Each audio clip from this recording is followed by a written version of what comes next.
Good morning, YouTube. Afternoon, whatever it is in your place. Got these in the mail the other day. They're my phono plugs to hook up for the speaker wire. And going to be working on those as soon as I can find my little helping hands. I've got a pair of those helping hands with the alligator clips on them and the little magnifying glass and things like that. Maybe out in the garage. I thought it was in this box here I just brought in, but apparently it's not. So as soon as I find that. Also, I made a decision on this. I have decided to try epoxy first.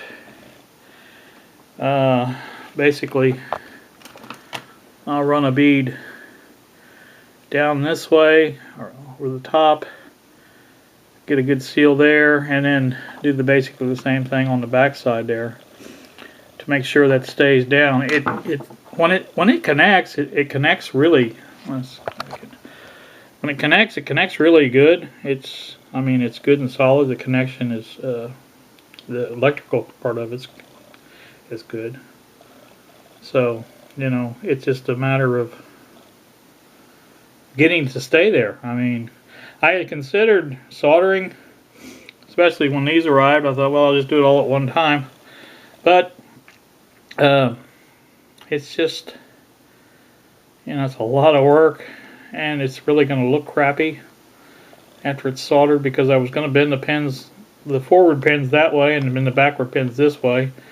It would make it separate enough to where you could solder them pretty easy. But I think I'm going to try the epoxy first. If it doesn't work, I can always solder it. I don't see why it wouldn't work though, because epoxy is just like plastic, just like sealing it. It should work just fine. So anyway, that's the next project. I'll probably do these at the same time.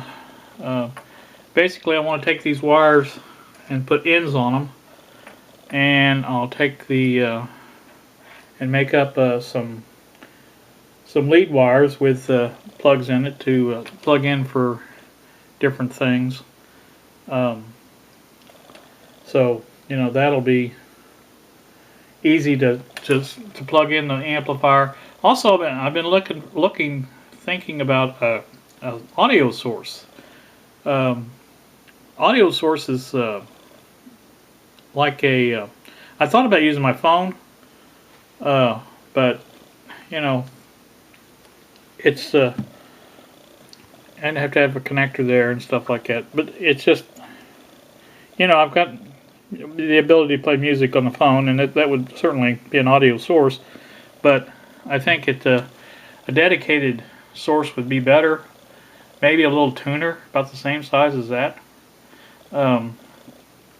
Maybe that, or even a little tape player. Anything that generates an audio signal that can be used for signal injection. I've got my son is bringing a stereo, Fisher stereo, up from Arkansas. Hopefully on Monday, dropping that off, and I've got to work on that. And that's going to be a good thing that will need some audio injection, because I've got to trace out I'm pretty sure the outputs are out of it. He listens to it at full volume. He's I don't know what to tell you, but he likes his loud music. But he has since gotten a higher powered unit that he can listen to, and he doesn't need this one anymore. So it's one I gave him. It was good old Fisher stereo. It was good home stereo. But anyway, that's what he's supposed to be bringing me, and that'll be a very future project. So anyway, let me get off here and get this ready to set up to start soldering and epoxying. And I've got to go buy some epoxy because I don't have any. So anyway, I'll cut this off now, and we'll be getting back to it very shortly.